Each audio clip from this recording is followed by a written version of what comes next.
Good morning, everybody.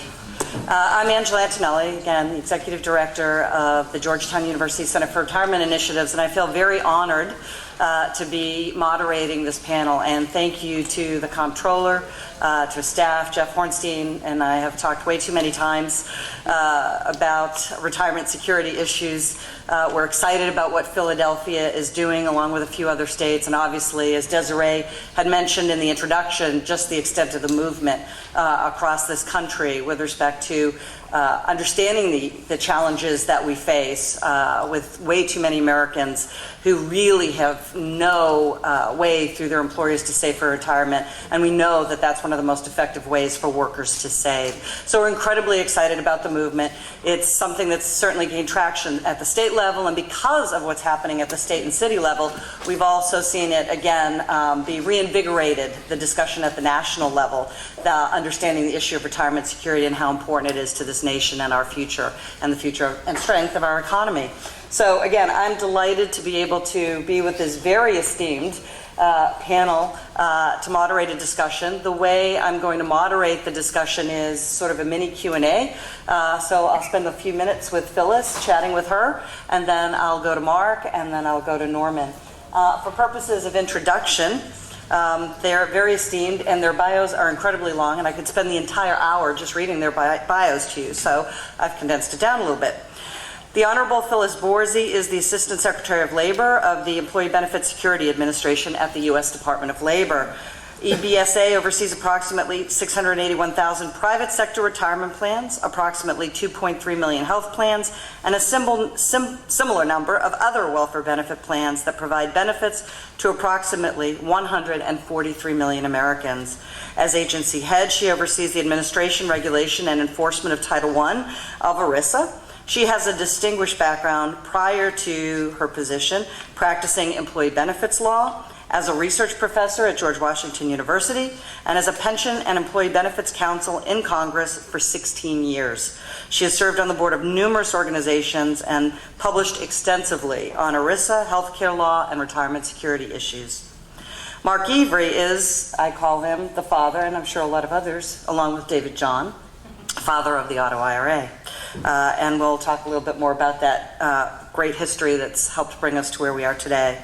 He currently serves as Senior Advisor to the Secretary of the Treasury and is the Deputy Assistant Secretary for Retirement Retirement and Health Policy at the U.S. Treasury Department. In that role, he is heavily involved in retirement savings and retirement and savings policy, implementation of the Affordable Care Act, other employee benefits and compensation issues, and related policy, legislative rulemaking, and regulatory activity. He has a distinguished career as a practicing attorney, counsel at Treasury in the Clinton administration, and as a fellow and professor with academic institutions, including Brookings and Georgetown.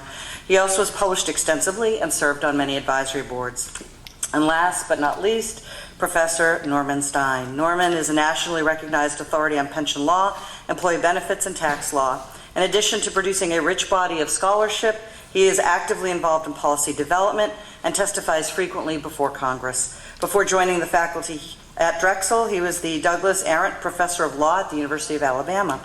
He has served as a consultant to many organizations, including the U.S. General Accountability Office, the AARP, the Pensions Rights Center, and the list goes on and on and on. Professor Stein's scholarship focuses chiefly on employee benefits law, federal taxation, and social insurance, and he has also published extensively and served on many advisory boards. So again, it's my pleasure to have a chance to spend a little bit of time talking with Phyllis and Mark and Norman. And Phyllis, if you don't mind, we're going to be sharing a microphone. Okay. Okay. I thought I was just going to have to use my outside voice. So I think the first question that folks, obviously, with the U.S. Department of Labor and the issues around ERISA applicability to the state initiatives and the rulemaking that was recently undertaken. So if you could explain to folks a little bit about why DOL and EBSA undertook this regulatory project to clarify the treatment of state-facilitated IRAs. And can you help folks understand what was proposed and the changes that you felt were important to make in the context of public comments in the final rule? Sure. As I've said before, the glib answer to why we did it is the president told us to do it. You usually do what the president tells you to do, at least those of us who work for him do. Anyway, but that is far too glib. For those of you who know my checkered 40-plus year past, you might know that issues involving state and local pensions, typically the public employee pensions, have occupied me from the very first day, my very first day on Capitol Hill. The very first meeting I sat in on was on state and local pensions. So over my career, I've spent a lot of time thinking and working with state and local legislators, policymakers, plan administrators, etc.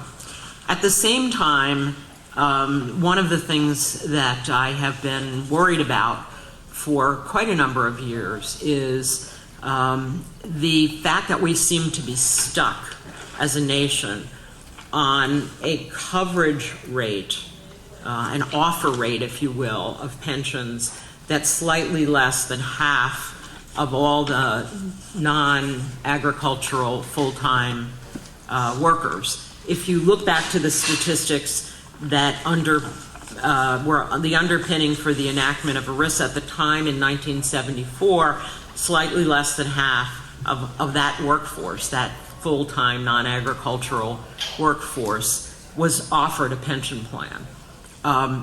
If you fast forward to the most recent statistics, both our statistics at the Department of Labor, usually BLS statistics or other statistics is what people look at, that needle really hasn't moved. On the other hand, what I'm focusing on in that stagnation of coverage question is the idea that people aren't offered the opportunity to save at the workplace, because as I think all three of our opening speakers, as well as Angela, mentioned, the workplace is the place that we know people will save. So a lot of we've made great strides in terms of our participation rate, in terms of once you're in a plan, getting people to save, and a lot of that credit goes to Mark and David and a lot of other people who have been focused on the behavioral economics aspects and getting people in plans, auto-enrollment, auto-escalation, et cetera. So we've made great strides on that. But getting people into the plans initially, we still have a long way to go. Now, also those of you who have known me for 40-plus years know that I spent my 16 years on Capitol Hill as the defender of ERISA preemption against the activities of the states. Not necessarily with as much zeal in my later years, because I got more mellow about the role of states. As Congress became more dysfunctional, as it became quite apparent that it was going to be very difficult, if not impossible, to get federal initiatives to deal with some of these important policy questions, and as it became more and more obvious that people weren't saving enough on their own for retirement, I began to see, this is, I guess, for at least a decade, I began to see activities in the states and the advocacy communities, the people who had always been by my side when I was on the Hill, and certainly supported the efforts that Mark and others made. I began to see a desire on the part of the advocacy community to try a different tack, because the federal route seemed not as promising as it had been before.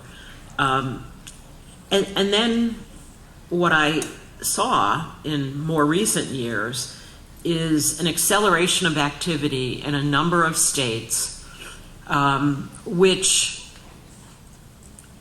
worried me, not because I didn't think it would be at least potentially effective in spreading the coverage, in encouraging coverage expansions, but because what I began to see is states doing things or thinking about features of programs which I thought would get them in trouble with the courts based on the ERISA preemption notions. One of the areas in which I've written about, thought about, worked extensively in is this notion of ERISA preemption, the relative roles of state and federal government in regulating in these areas. And I spent a lot of time early in my career focusing on the health side because there, as you know, before we had the Affordable Care Act, there were a number of states who were trying to very actively to figure out how to expand health coverage for their residents. And I worked with a variety of states, including 3 times with the state of California, on coverage initiatives on the health side. And so I became pretty familiar with the potential parameters of what state activity could do. In many of the articles that I wrote, I spent a long time ruminating on why it was that so many years after the passage of ERISA, we still didn't know what the limits of state action is. So basically what was happening when I got to the Labor Department is I was seeing states move in directions where I thought might not survive a legal challenge. And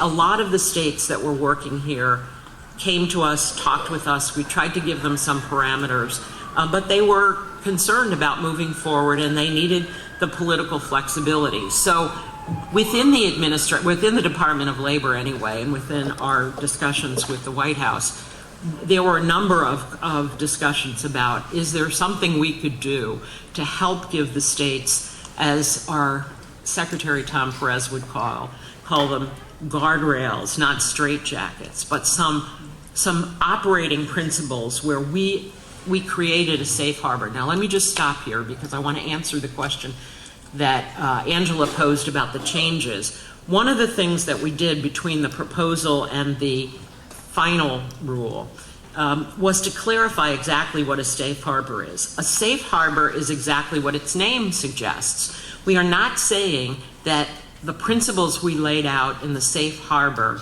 are the exclusive way that you can avoid creating a plan under ERISA, because really every level of government, whether it's the city of Philadelphia, whether it's New York City, whether it's the states, what there seems to be is a great desire to avoid creating an ERISA plan and thus subjecting employers and possibly the state to ERISA rules. I don't know why everybody's so afraid of ERISA, but for reasons unknown to me, a lot of people are. So that's what we were trying to do. We were trying to give some guidance. But again, what we did is a safe harbor. It doesn't mean it's the only way that you can avoid ERISA preemption.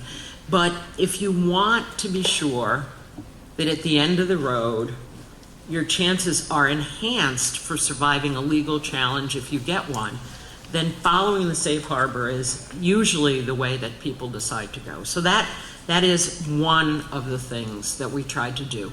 The other thing we did is at the same time, and I don't know whether you want me to address this separately, at the same time, we thought there were some things that you could do under current law if you didn't want to necessarily avoid ERISA coverage, creating an ERISA plan. Within the framework of ERISA, there are ways that you could offer that the state or the city, a governmental entity, could offer an opportunity for employers, particularly small employers that don't provide plans for their employees, to move forward in a simple and streamlined way. So we also issued at the same time as our proposal, as you know, we issued an advisory opinion or an interpretive bulletin, and that's the open MEP idea that the controller talked about a minute ago. So first thing we did to change was we made it very clear what a safe harbor was and that this wasn't the exclusive way that a state could move forward. The second thing was, in our original proposal, we had created a principle that said the states could not further restrict the distribution phase in these IRAs beyond what Treasury had already enacted in its regulatory scheme. We got a lot of pushback on that. because one of the goals that many of the governmental entities are working on these proposals want to is and goodness knows Mark and I in our respective departments and the administration as a whole support this, the idea that people should have lifetime income. They shouldn't just be able to take all their money and then have to manage their lump sum.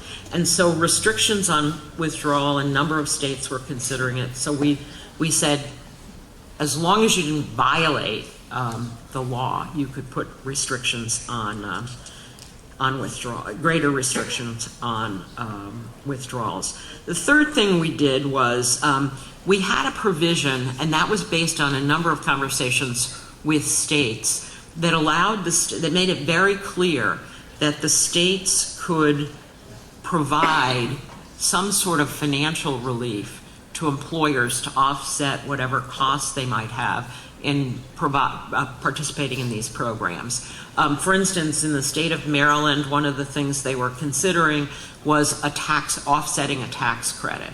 And so we had a provision in there in the proposal that basically said states could provide financial incentives as long as they didn't exceed the cost of whatever it was because it was designed to help offset administrative costs. We got a lot of pushback on that because some people thought what we were saying was they then had to do an employer by employer individual calculation. That wasn't what we intended. So we made it clear that you could have some generic amount that roughly approximated what you thought the average cost was. So we made it clear that if a state or a governmental entity decided to do some sort of a financial offset, it didn't have to be dollar for dollar.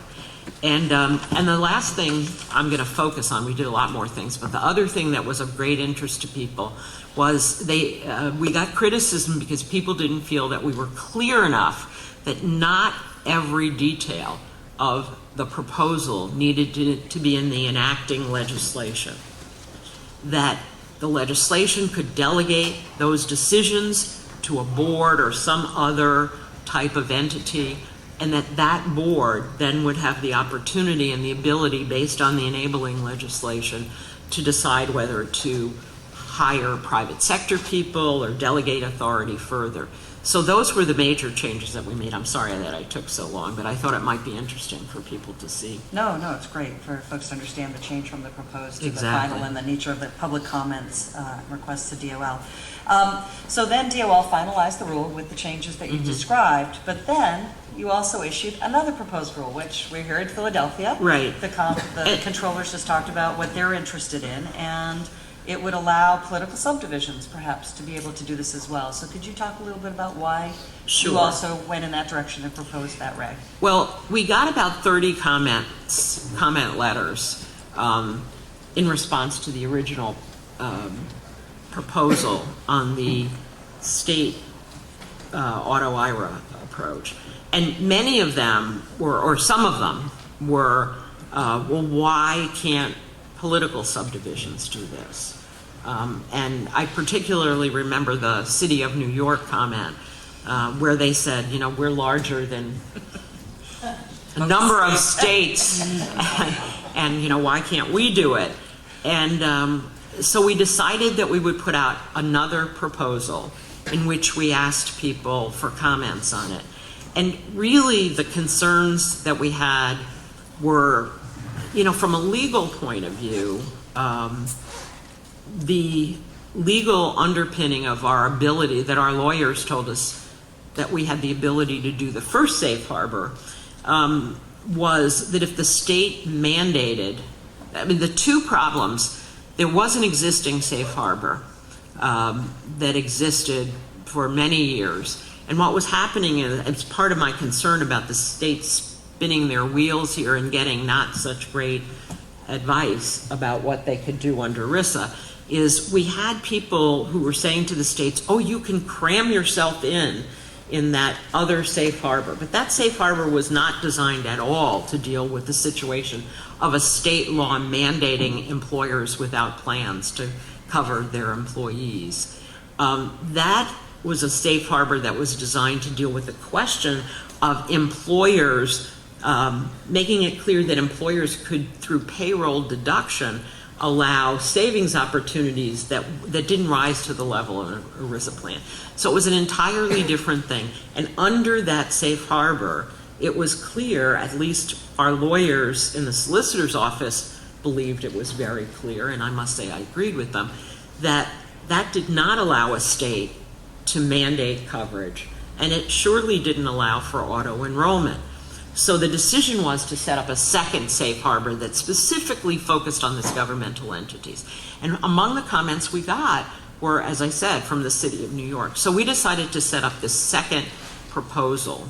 As I said, the legal underpinnings, the rationale of allowing states to move forward to set up these arrangements through the second safe harbor, could easily, the legal argument could easily be made by the political subdivision. But when you create a safe harbor, you have to look not just on legality, but policy. And the direction we got from the president when he told us to do this was help the states figure out what they could do that would minimize the risk of the law being preempted. And that means more than just the legal risk, because if you go back and look at the 30 plus Supreme Court cases on preemption, you will see that the court focuses on things like lack of consistency among the rules that multi-state employers have to abide by and that sort of thing. So we tried to focus on issues that would reduce the likelihood of a successful challenge based on the proliferation of different proposals. Because if you look at all these different proposals, while the core might be the same, the details are different. And that would make it more difficult for multi-state employers to have to comply with this. So anyway, we put out that second. We got comments on that. And I think my staff is in the process of reviewing those comments. And we are planning to finalize that in the very near future, certainly before the end of the year. Two themes that emerged. The first is this consistency question. And the second has to do with, should every political subdivision, regardless of size and sophistication, be allowed to set up one of these arrangements? And so what we were proposing for comment and what we're going to be struggling with in our final rule is we created this qualified political subdivision. And what we said is, among other things, the political subdivision, in order to take advantage of the safe harbor, had to have the authority to impose a mandate on employers. So if this political subdivision had no authority to do that, they couldn't qualify for this. And the other question was whether or not we ought to create some sort of a test about demonstrated capacity to run a program like this. I can remember when I worked on Capitol Hill and we were talking about healthcare coverage. There was a water district in a state nearby to this state that had 15 employees, and they wanted to mandate health coverage for that employers. They wanted to impose a tax to pay for health coverage for those 15 employees. They had no legal authority. And just think if every single water district, and I don't want to pick only on water districts, but those are the issues. What about these conflicting and overlapping questions? And then this sequencing. One of the things we put in was cities could not move forward. They wouldn't be qualified to move forward here if the state already had something. But then we have all these questions. So if the city moves forward and then based on the success of what the city does, the state decides to do it, what happens to the city? What about a county? What if, so all these sequencing questions. So those are the questions we're wrestling with. We're going to have answers. These and many more questions will be answered at least I think, in the final regulation, which I hope will be out by the end of the year. Yeah, and I think, for a lot of folks, the states, the cities, for folks that are interested in this, the speed at which Department of Labor has acted on this has been very, very quick. I don't think if folks know the regulatory process and how long it often can take, it's really been something that you've devoted, and you've had An a lot of incredible amount of other important resources, issues. yeah. So to devote the resources to get this done as quickly is really amazing. Well, I just want to underscore something I said at the beginning. I mean, we all share the goal of expanding coverage. And, if you ask me, you don't need to give me a lie detector test, a polygraph test, to know that if I had my choice, it would be a federal standard. But absent that, I want to do everything we can, because the president told us so, because our secretary told us so, and because it's the right thing to do, to enable government entities to move forward in a way to try to help us. So just really quick, one more question, if we could, want to be sensitive to the time. But again, ERISA. Helping people understand why they shouldn't be afraid of ERISA. So you put out the Interpretive Bulletin. Right. It deals with ERISA-based plans. It deals with MEPS, prototype plans in the Right. marketplace. Can you just very, briefly explain to the audience about ERISA, the importance of the protections provided under ERISA? Again, states and others have this fear. And if you could sort of talk about the responsibilities and really help them understand that. And really, do they need to have the fear that they have about being subject to it? Well, I always say ERISA is your friend. If you care about workers, if you care about individuals and families, ERISA, although it's hardly perfect, provides a bundle of consumer protections. Protections to make sure that those who handle the money are held accountable, that you have fair and equitable procedures to make sure if you have a dispute over the money or over your benefits, you can take care of them. And most importantly, that there's a governance structure and a series of disclosures that hold people responsible. As you know, one of the big things that we've been up to in the past 7 years has been our conflict of interest rules. And those are rules that are designed to make sure that the people who give you financial advice are legally required as a standard of care to put your interest ahead of their own financial interest. That is a big protection in this investment area. And the people who need it most are the people with the smallest amounts of savings, because it's hard enough to get them to save something. So what we tried to do in the IB is identify a couple of ways that the government entity, the state or the city, to the extent we move forward on that one, can create administrative simplification and economies of scale while encompassing the kinds of legal protections.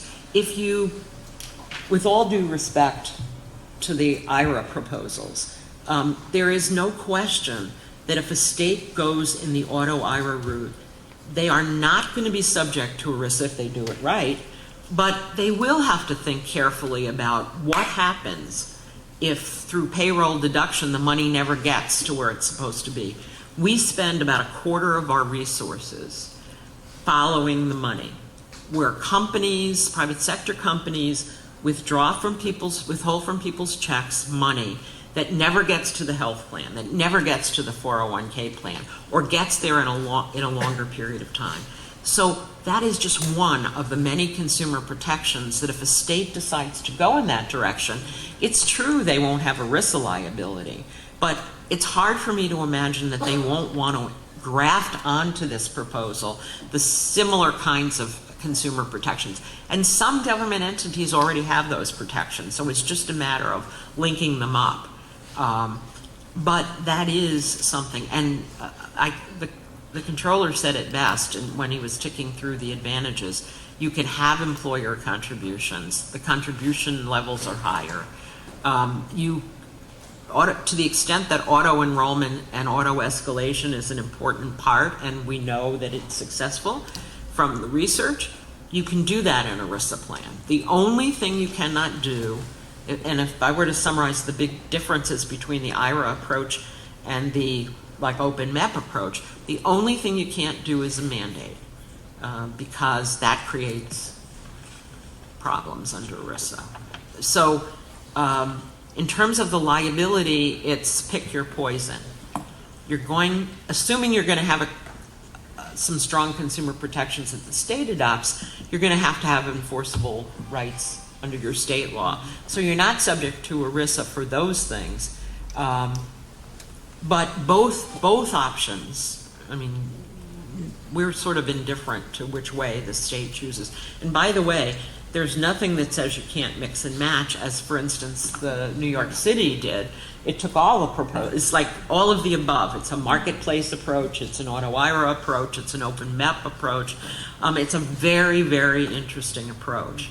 So, and a number of other states are looking at this mix and match approach. So anyway, I've taken way too long, I'm sorry. Thank you very much, Phyllis. Okay, Mark, can you explain to our audience a little bit about the history of the development of the auto IRA proposal and, your role and others in its development? And also, as we understand it, it was initially conceived as a federal proposal, but is now being adopted at the state. So what do you think about a state-by-state, city-by-city approach to the auto IRA? Predominantly for the audience, if they don't, for the states, the 7 that were mentioned. So far, the predominant model that has been considered has been the auto IRA approach, although we're starting to see more consideration of ERISA-based approaches. But Mark, please help folks understand sort of how we got to where we are today, which is pretty amazing. Well, I will first say I'm delighted to be here. Angela, Jeff, Philadelphia folks, thank you for setting this up. This is a terrific symposium. Olivia, thank you for making this possible. ARP, this is a great way to make progress. Getting together with people who have approached this from different angles and who bring different forms of knowledge, expertise, and practical experience to the table is the way to go. Picking up on what Phyllis was just discussing, the origins of this are really in the full spectrum approach to the issue. The issue of the glass being not only half full but half empty, having a third or more of the U.S. workforce without any easy way to save, without any eligibility for a 401k, for a defined benefit plan, for anything at the workplace that makes saving convenient and effective. So that coverage problem, which has been a stagnant issue, as Phyllis described, for decades, is what has led to these solutions. Treasury and the executive branch and others have been pursuing a full spectrum approach to this, starting with the effort to expand coverage by getting more employers to adopt tax-qualified, ERISA-governed plans. Defined benefit plans, ideally, if we could. Defined contribution plans with employer contributions. Defined contribution plans, if they must, without employer contributions. Better than no plan at all. And ERISA plans in preference to other forms of saving, if at all possible. We've been wrestling with the art of the possible. Coverage among the small business sector has been an uphill climb. 4 out of 5 smaller employers have chosen not to sponsor any kind of ERISA-governed, tax-qualified plan. I was at Treasury in the 1990s and we were worried about this problem. We did 5 things to try to move the needle. 1, we developed a tax credit for small employers. If you're small and you adopt a new plan, tax-qualified plan, ERISA plan, you get a tax credit. each year for the first 3 years. Second, we developed an end run around the complexity of the system for small business by developing a proposal for a simple 401k that would avoid the need to deal with fiduciary responsibilities for the employer by and large, that would mitigate that would avoid non-discrimination testing and much of the both ERISA and tax qualification requirements, trying to substitute other consumer protections for that. It was called the Simple Plan, the Simple IRA, and it did move the needle some. 3 to 4 million people are now saving in this kind of plan, most of whom would not have been saving otherwise, it appears. That's about as many as the states of Illinois, Connecticut, Maryland, and Oregon might hope to cover with their auto IRA proposals. And the marketplace programs in Washington and New Jersey, Angela, as you know, have adopted the Simple as one of the options, together with, in some cases, 401ks or other employer-sponsored plans that have, like the Simple, employer contributions required or normally provided for. Third thing we did was to look at that small business coverage issue from another angle. Say, if we can't persuade these small employers to adopt a plan, whether it's the Simple or preferably a full-blown qualified plan, even with the tax credit for doing so, let us at least encourage them to make their employees able to save easily, to give their employees access to the employer's unused capacity for saving, which is the employer's payroll system. So we, as a fallback, provided for the possibility of employers using their payroll system to let employees save into an IRA. Why an IRA? Not because we felt it was as good as an employer plan, far from it, but because these are employers that by definition have been unwilling to adopt an employer plan. So we want at least to get them to help their employees through their payroll system. Once that process starts of payroll deduction or direct deposit, as we know, it continues automatically. Set it and forget it.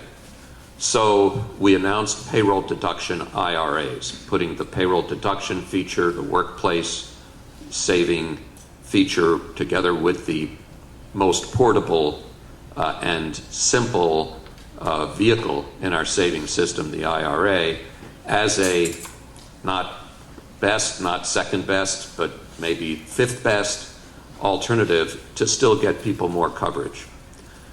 Labor Department cooperated very helpfully by indicating this would be exempt from ERISA, picking up on what Phyllis was saying, under certain conditions, under a previous safe harbor, this payroll deduction IRA, and Treasury and IRS announced that tax treatment would be favorable like regular IRAs. It was like a tree falling in the forest with no one there. No discernible take-up.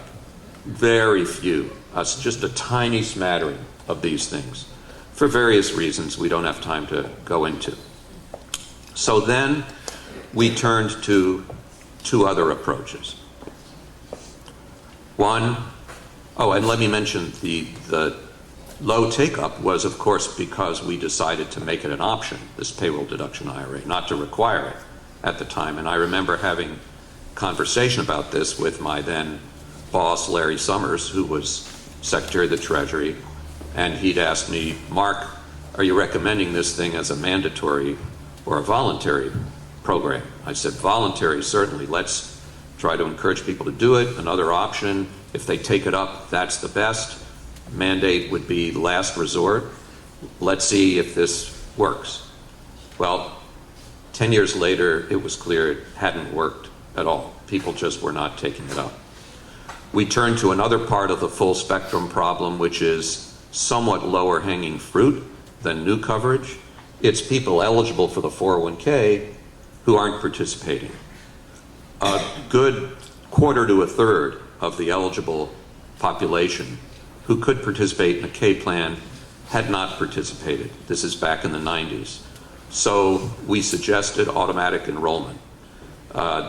Treasury issued rulings starting in 1998 that announced that it was possible for a 401k plan to put people in and let them opt out.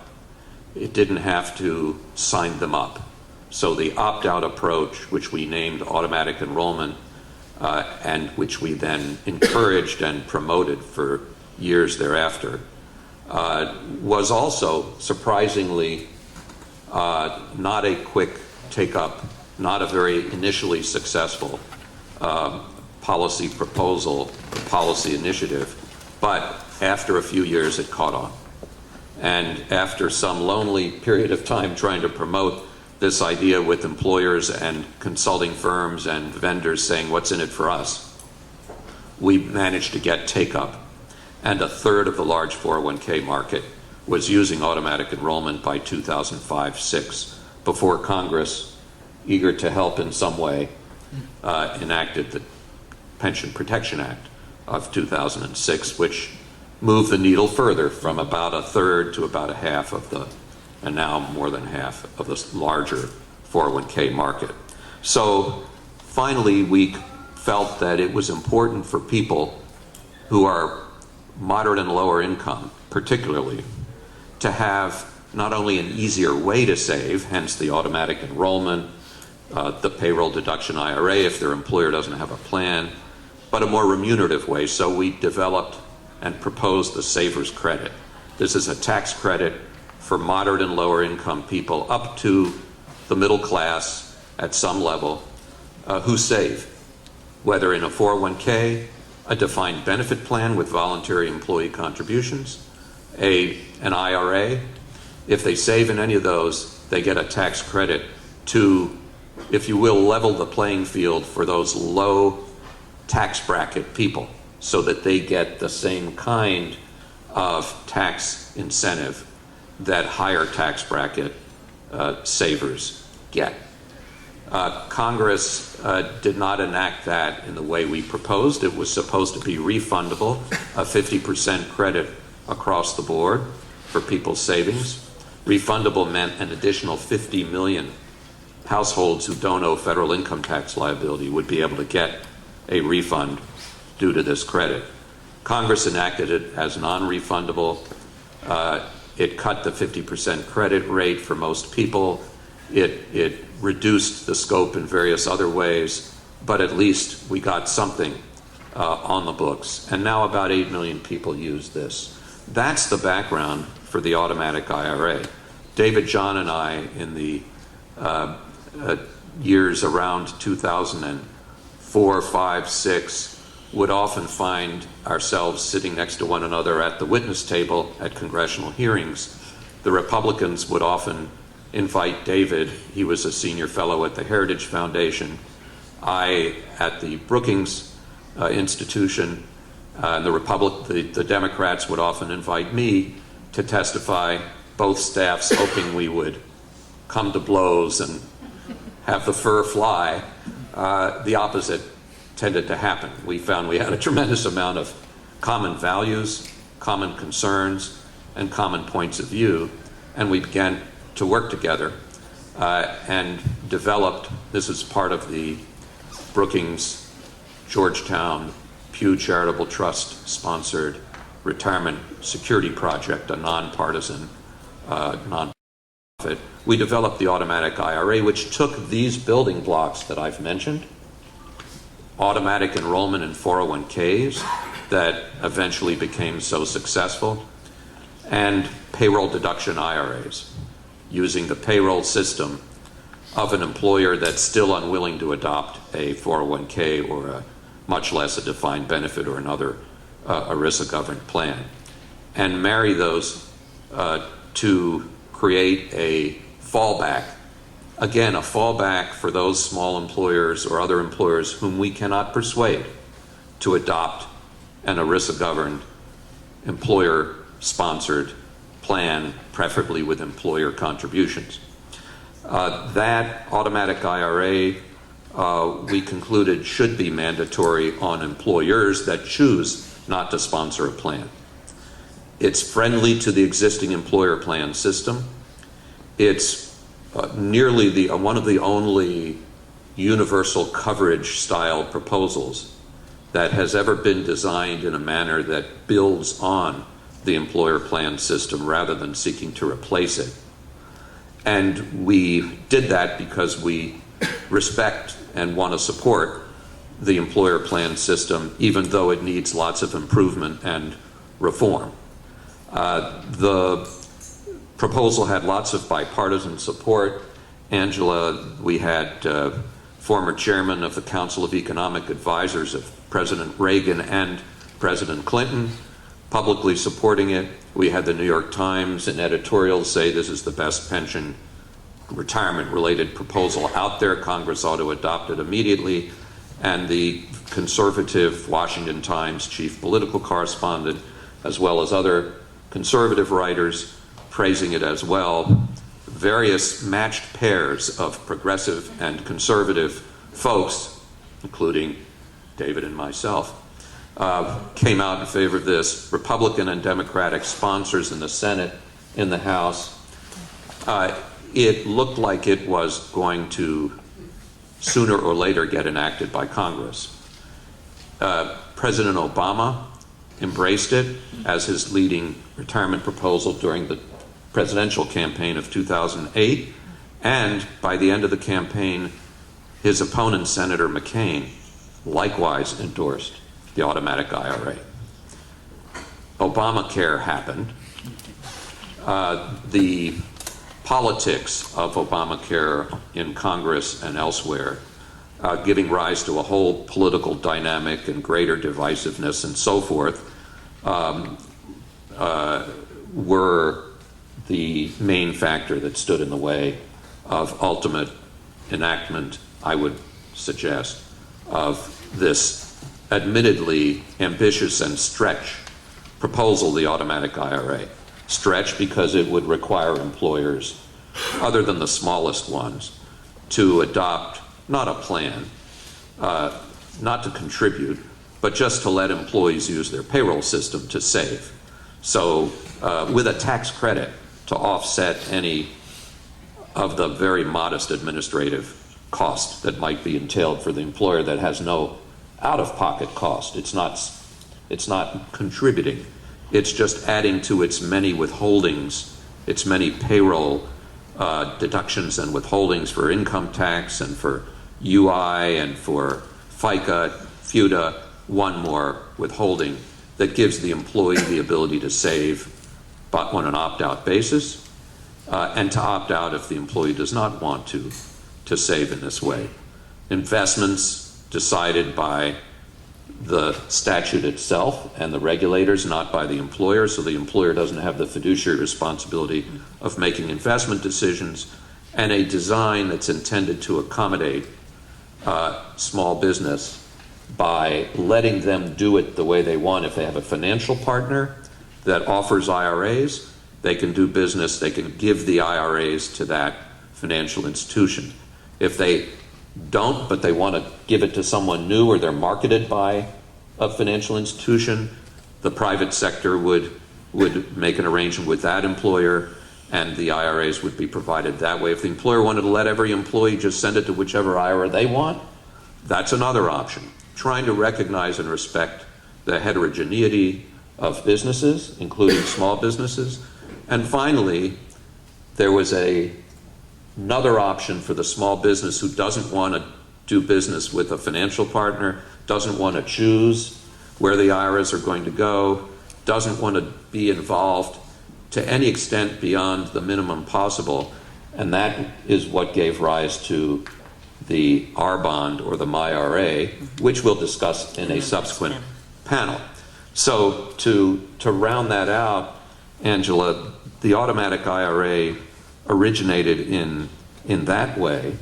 And when, over time, the Congress was not moving forward on it, I had been, before that, active in talking to states about whether there was anything they could do in the marketplace kind of vein, much like Washington and New Jersey, and much like what Phyllis was talking about, or Philadelphia's discussion of a possible encouragement of qualified plans like a multiple employer plan.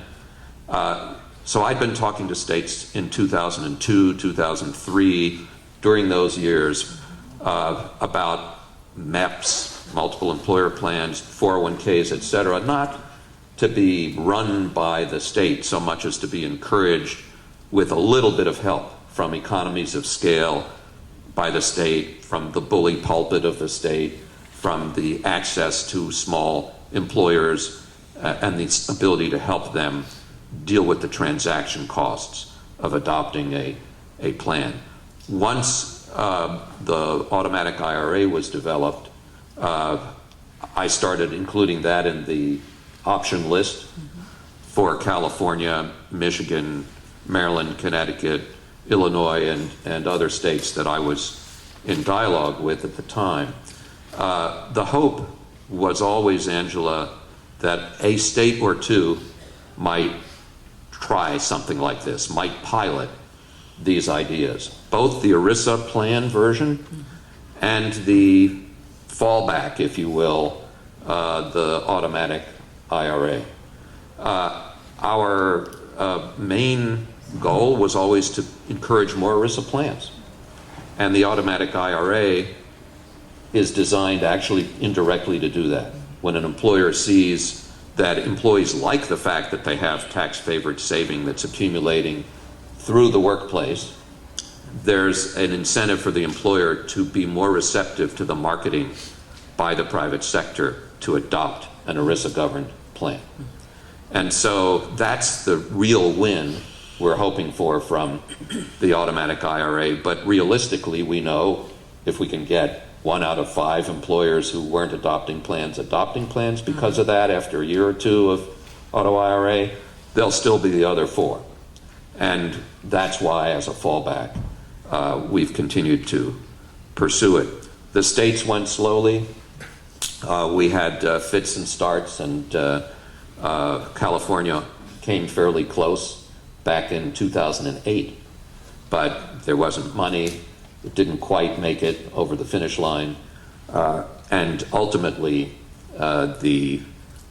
we've reached happily the point we've reached now, where there is a group of states, the 2 marketplace states so far, the 5 automatic IRA states, and a real interest on the part of many others to move forward. Great.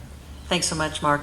Norman, so let's talk a little bit about legal, regulatory challenges in these plans. So again, states began with the provisions requiring that the state programs not be subject to ERISA, and if they're not subject to ERISA, the consumer protections, what do you think? And Phyllis has mentioned that states may very well have, and many of them do, similar types of protections, sort of their own state ERISA type protections in place. But do you see where there might be concerns and deficiencies in what states do versus being subject to ERISA? Yeah, I think partly it depends on plan design. Can I mention one thing which is just part of the history?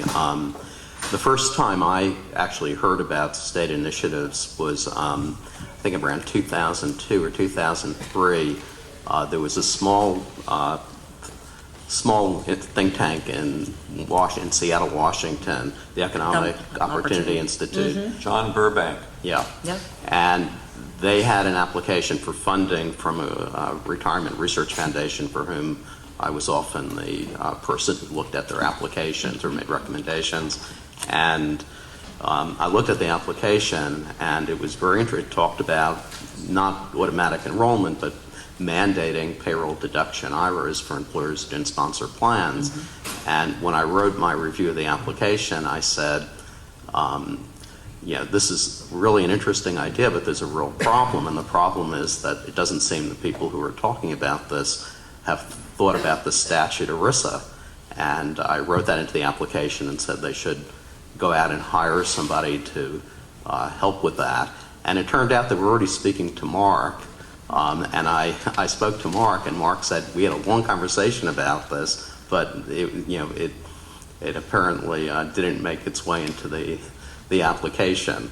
But they deserve, I think, a lot of the credit for getting, and they held a conference in 2006, which I know Mark attended, which a few states, Vermont and Michigan, also attended, and I think that was really, in some ways, where these concepts of automatic enrollment and state initiatives first came together. So that's sort of an interesting part of the history. That's exactly right. And Norman, I recall that we discussed that at the time. They had been referred to me before they applied. Yeah. I think maybe after they applied, actually, and I started to talk to them about how there's this thing called ERISA, and you can't just have a state mandate all these things, that it all has to be subject to federal law and preemption and so forth. Yeah. And they did take that very well. They took the advice very well, but it was, I believe, after the application was in. And that did lead to, it led us to sort of formulate the spectrum of options, because we urged them to think about encouraging ERISA-governed plans and not having the state jump in, but just encourage to the point where there wouldn't be an ERISA preemption problem, and then at the same time see if they could do payroll deduction IRAs. Yeah, so to get back to the question, if you think about the areas in which ERISA provides protection, it provides some indirect protections against high fees and inappropriate products. It provides protection against conflicts of interest and their effects on participants. It requires disclosures and notices. As Phyllis noted, it has enforcement mechanisms when employers don't do what they're legally required to do, transmit money to the plan. There are creditor protections, or protections against creditors, and there are dispute resolution provisions in ERISA. So when we think about those particular issues and how they're going to be dealt with in these state plans that aren't subject to ERISA, we have to say, well, how much of this has to be in the state program?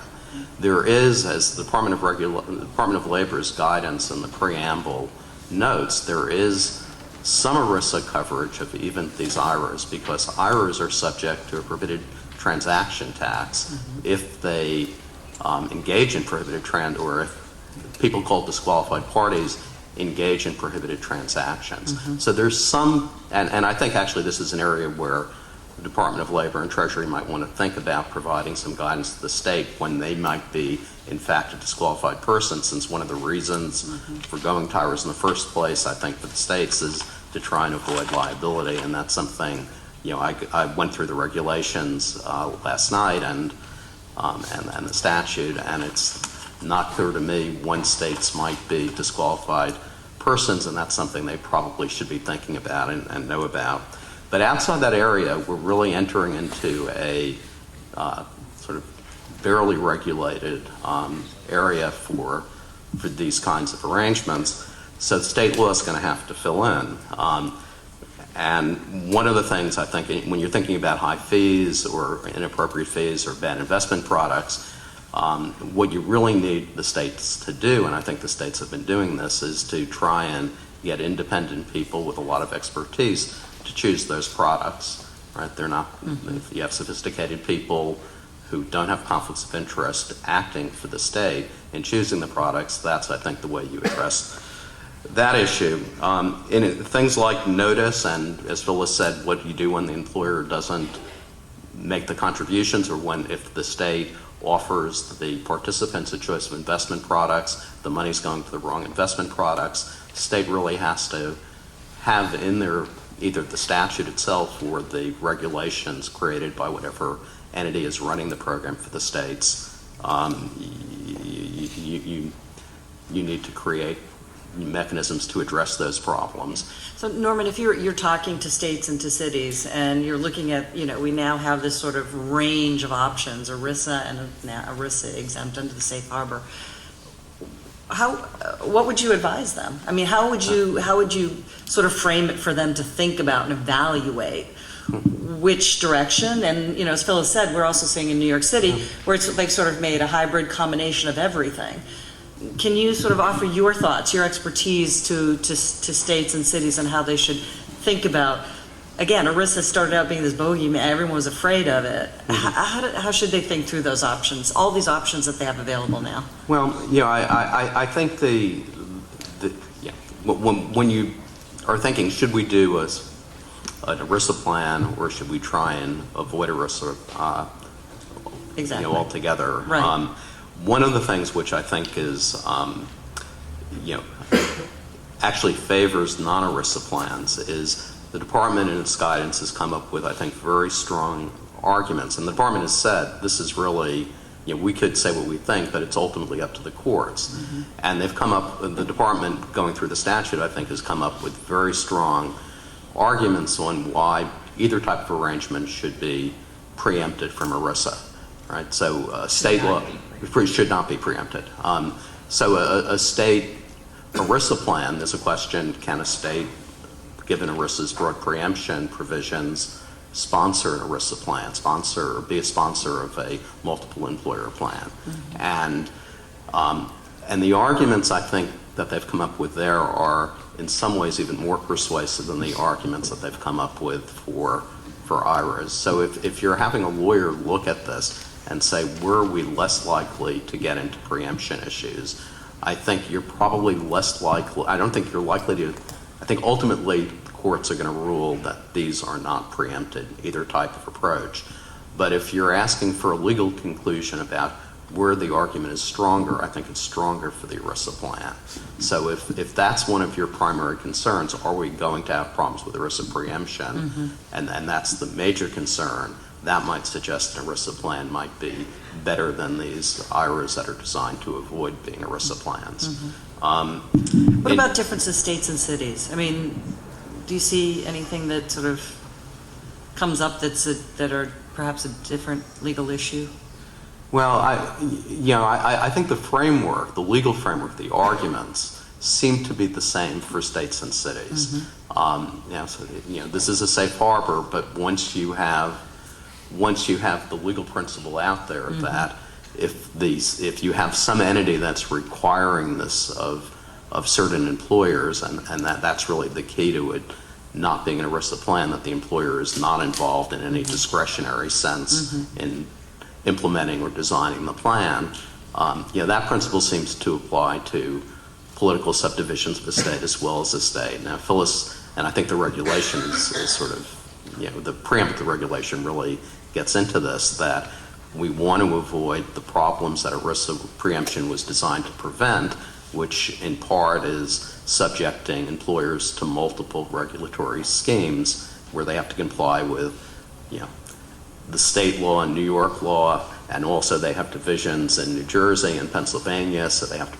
comply with the laws there, and that creates a problem. And ERISA preemption in large part was designed to prevent those problems. And the department is, if the safe harbor succeeds, it creates a context for courts where these kinds of problems are really being minimized. Mm-hmm. But the basic legal argument for allowing the states to mandate these kinds of arrangements, I think is applicable to political subdivisions as well. Great. We're coming to the end of our time, so I just want to take a few minutes to just open it up to questions. If anybody in the audience has a question they'd like to pose to one of the panelists. And mics will come around to you. One question for any of the panelists. Could you tell us who you are, please? Yeah, Peter Boya, law practice in Philadelphia. Has there been much thought given to situations where an employer touches, for example, multiple counties within a state and perhaps multiple states? And we recognize the idea that we ought not to let the municipality regulate if the state already has. But how much can a municipality have control over imposing a tax or indirectly requiring something?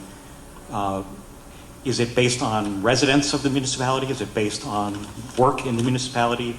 Some combination of those, the presence of the employer?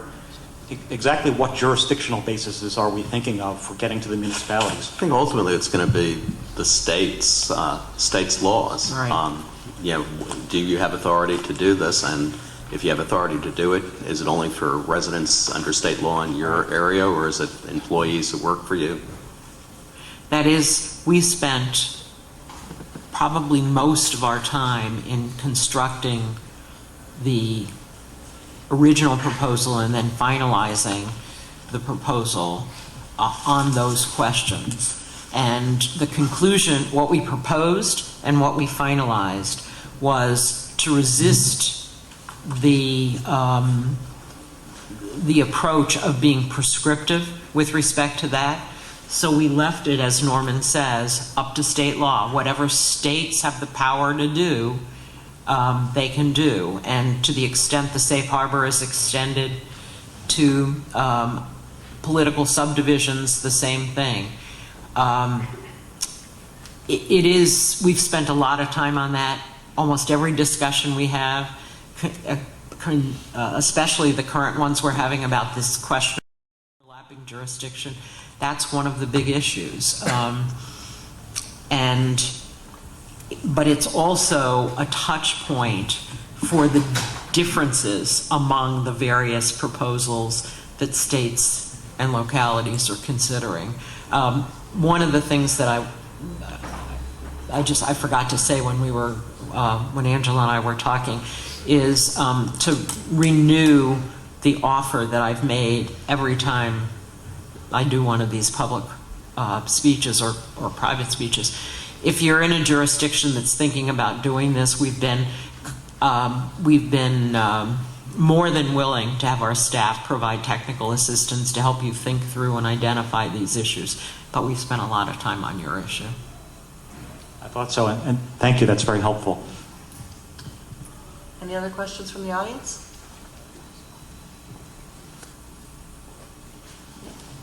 I think we're pretty much on time. So join us thanking the panelists.